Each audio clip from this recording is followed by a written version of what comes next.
वाहतूक कोंडीच्या वाढत्या समस्येवर प्रभावी उपाययोजना म्हणून पुणे नाशिक महामार्गावरील चाकण नगर परिषद हद्दीतील प्रमुख चौकांचे विस्तारीकरण करण्यासाठी तसेच सर्व्हिस रोडचे डांबरीकरण करण्यासाठी सुरू असलेल्या कामांची शुक्रवारी पाहणी. आंबेठाण चौक येथे महाराष्ट्र प्रदूषण नियंत्रण मंडळाचे सदस्य, चाकण नगर परिषदेचे गटनेते नितीन गोरे, NHAI चे अधिकारी दिलीप शिंदे यांच्यासह स्थानिक लोकप्रतिनिधी आणि नागरिकांनी सुरू असलेल्या कामाची प्रत्यक्ष केली पाहणी. सध्या नाल्यामध्ये पाईप टाकून त्यावर स्लॅब टाकण्याचे काम सुरू असून त्यामुळे रस्त्यांची रुंदी वाढून वाहतुकीसाठी अतिरिक्त जागा उपलब्ध होणार. तसेच चाकण नगर परिषद हद्दीतील विशाल कॅपिटल ते मार्केट यार्ड कॉर्नर दरम्यान रस्त्याच्या दुतर्फा पुणे नाशिक महामार्गावरील साईड पट्ट्यांचे काम पावसाळ्यापूर्वी पूर्ण करण्यात येईल, दिलीप शिंदे यांनी दिले आश्वासन. यावेळी चाकण नगर परिषदेच्या नगराध्यक्षा मनीषा गोरे, उपनगराध्यक्षा सुवर्णा राक्षे, नगरसेवक प्रकाश गोरे, महेश शेवकरी, नगरसेविका साधना गोरे, जयश्री नायकवाडी, स्वाती लेंडघर तसेच श्याम राक्षे, सुनील शेवकरी, योगेश गोरे, शांताराम नायकवाडी आदींची उपस्थिती.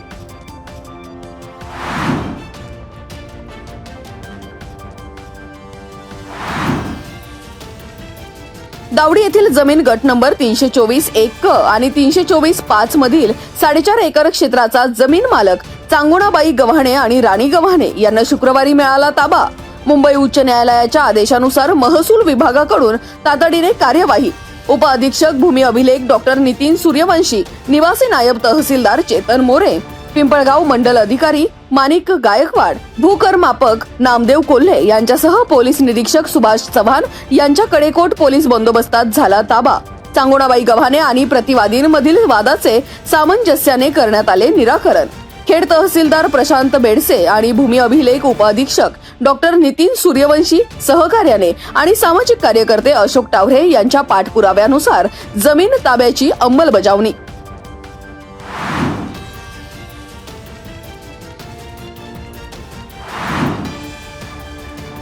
चाकण शहरातील वाहतूक सुरळीत ठेवणे आणि सार्वजनिक जागा मोकळ्या करणे या उद्देशाने चाकण नगर परिषदेच्या अतिक्रमण विभागामार्फत शुक्रवारी व्यापक अतिक्रमण निर्मूलन मोहीम.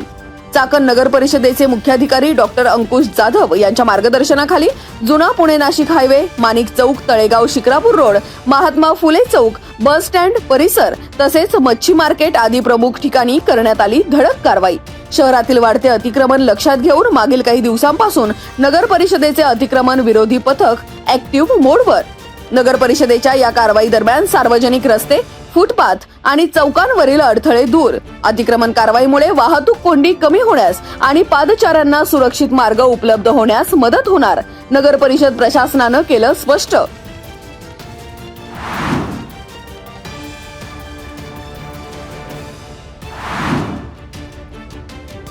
राज्य सरकारच्या माध्यमातून राज्यातील सर्व माध्यमांच्या तसेच सर्व व्यवस्थापनाच्या शाळांसाठी शाळा गुणवत्ता मूल्यांकन आणि आश्वासन आराखड्याची निर्मिती. राज्यातील 429 शाळा अ+ श्रेणी मध्ये निवडण्यात आलेल्या शाळांमध्ये खेड तालुक्यातील आदिवासी भागातील जिल्हा परिषद शाळा मोरोशी या शाळेची निवड. खेड तालुक्यातील मोरोशी गावातील जिल्हा परिषद शाळा, राजगुरुनगर येथील हुतात्मा राजगुरू महाविद्यालय, कनेरसर येथील जालिंदर नगर जिल्हा परिषद शाळा, जिल्हा परिषद शाळा धानोरे, जिल्हा परिषद शाळा अमराळेवाडी दावडी, जिल्हा परिषद शाळा वाफगाव, जिल्हा परिषद शाळा येलवाडी, जिल्हा परिषद शाळा टेमगिरवाडी, जिल्हा परिषद शाळा शिवे या शाळा महाविद्यालयांचा समावेश.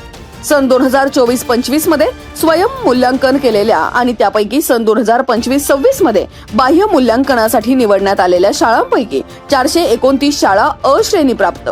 यामध्ये पुणे जिल्ह्यातील सर्वाधिक शाळांचा समावेश.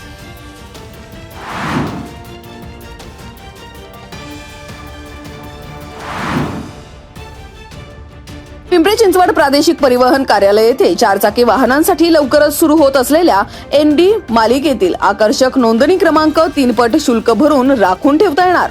आगाऊ अर्ज स्वीकारण्याची आणि लिलाव कार्यपद्धतीची प्रक्रिया सुरू. नव्याने सुरू होणाऱ्या परिवहन मालिकेतील आकर्षक तसेच पसंतीच्या क्रमांकासाठी वाहन मालकांनी 23 फेब्रुवारी रोजी सकाळी 11 ते दुपारी 2:30 वाजेपर्यंत विहित नमुन्यात अर्ज करा सादर. 4 चाकी वाहनांसाठी क्रमांकाची यादी 24 फेब्रुवारी रोजी कार्यालयीन सूचना फलकावर लावण्यात येणार. एकदा राखून ठेवलेला नोंदणी क्रमांक बदलून देता येणार नाही. नोंदणी क्रमांक राखून ठेवलेल्या दिनांकापासून 180 दिवसाच्या आत नोंदणीसाठी वाहन सादर केले नाही तर राखून ठेवलेला नोंदणी क्रमांक आपोआप रद्द होईल आणि शुल्क होणार सरकार जमा. अधिक माहितीसाठी पिंपरी चिंचवड प्रादेशिक परिवहन कार्यालयाशी संपर्क साधावा. उपप्रादेशिक परिवहन अधिकारी यांनी प्रसिद्धी पत्रकान्वये केले आवाहन.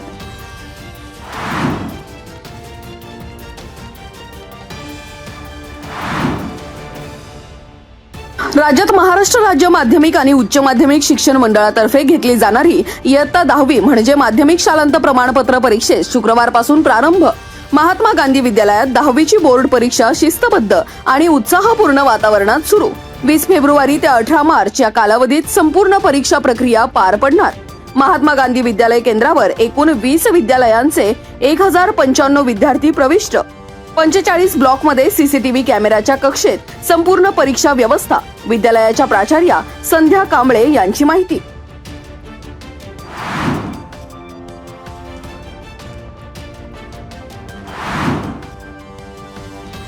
आळंदी येथील श्री ज्ञानेश्वर शिक्षण संस्था संचलित श्री ज्ञानेश्वर विद्यालय आणि ज्युनियर कॉलेज येथे SSC परीक्षेचे केंद्र. ज्ञानेश्वर विद्यालयासह परिसरातील 8 शाळांमधील विद्यार्थी प्रविष्ट. ज्ञानेश्वर विद्यालय केंद्रात एकूण 1050 परीक्षार्थी प्रविष्ट.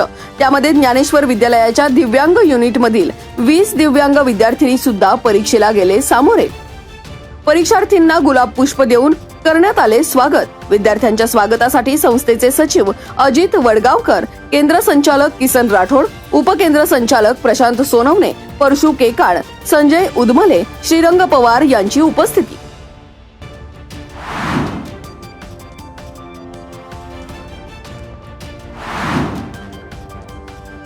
खेड तालुका प्राथमिक शिक्षक सहयोगी संघटनांच्या वतीने चांदूस येथील योगेश धायबर क्रिकेट स्टेडियमवर रंगला राजा शिवछत्रपती चषक 2026.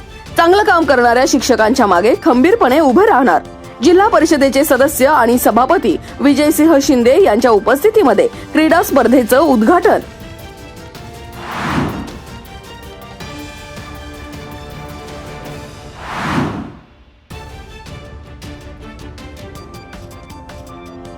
व्यावसायिकाला गंभीर दुखापत केल्याप्रकरणी कोरेगाव खुर्द गावच्या महिला सरपंचाच्या पतीविरोधात उत्तर महाळुंगे पोलीस ठाण्यात गुन्हा दाखल.